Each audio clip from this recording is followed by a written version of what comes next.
Yang berikutnya Prof, sekali lagi mohon dijelaskan Prof, kaitannya apa sih dengan PDSS, apa sih yang dilakukan sekolah dan seterusnya, dan nanti kalau mau daftar SNMPTN sudah buat akun, lalu tahapannya seperti apa.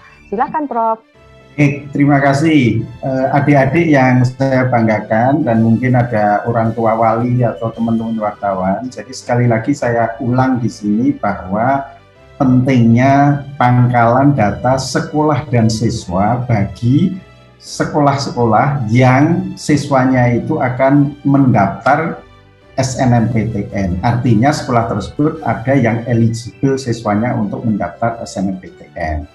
Jadi yang pertama bahwa PDSS itu merupakan basis data ya, yang berisikan rekam jejak dari kinerja sekolah dan nilai raport siswa yang eligible mendaftar.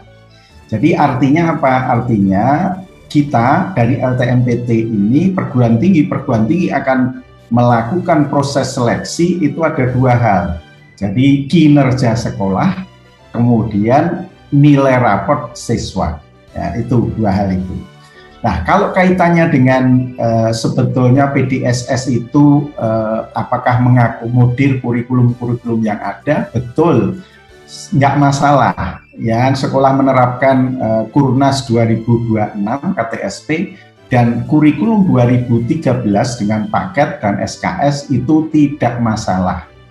Hanya saya tekankan sekali lagi bahwa sekolah yang tidak menggunakan kurikulum nasional itu tidak diperbolehkan mendaftar PDSS. Itu penting. Jadi artinya mohon maaf sekali lagi sekolah-sekolah yang tidak menerapkan Kurnas itu tidak diizinkan mendaftar. Nah, kemudian Ibu Bapak dan teman-teman adik-adik semua, yang penting sekali lagi adik-adik tidak perlu khawatir PDSS itu yang diisikan seperti apa, nanti siswa kalau kurikulumnya berbeda antar semester, ganjil genap dan sebagainya, tidak masalah, sudah diakomodir di sistem PDSS kita. Ya. Yang penting lagi perlu saya sampaikan bahwa namanya pengisian PDSS itu dilakukan oleh sekolah.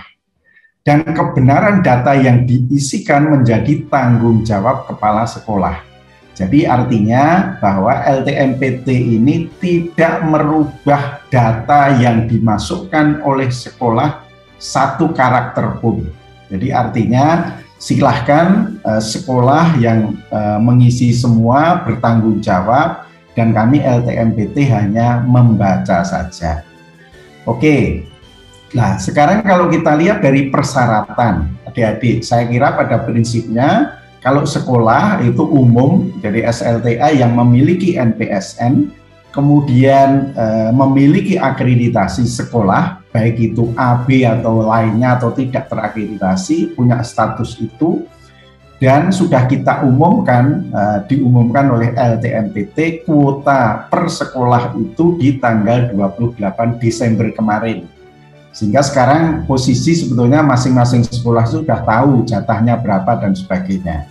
Dan yang penting lagi bahwa PDSS itu hanya data yang diisikan di PDSS itu hanya siswa yang eligible saja. Nah, kemudian kalau persyaratan yang peserta itu sekali lagi adik-adik hanya yang kelas 12 itu pun yang memiliki prestasi unggul. Ya, jadi unggul, kalau unggul ini termasuk yang dulu SNMPTN itu kan namanya undangan. Artinya orang datang tidak datang itu ya yang diundang datang, yang tidak diundang kan tidak tahu, kira-kira seperti itu. Sehingga kalau yang tidak punya kuota, tidak diizinkan daftar SNMPTN, ya berarti dia tidak layak, tidak diizinkan untuk mendaftar dan sebagainya. Oke, yang penting saya kira itu adik-adik ya, dan yang jelas harus itu data adik-adik itu sudah ada di PDSS, baru adik-adik bisa mendaftar.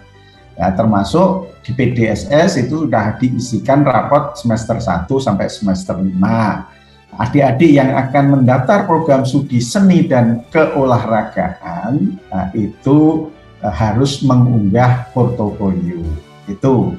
Nah, ini nanti ada pertanyaan, saya kira akan saya jelaskan lebih detail kaitannya dengan program studi untuk jalur SNMPTN, agar nanti waktunya lebih ini ya efisien. Ya, baik.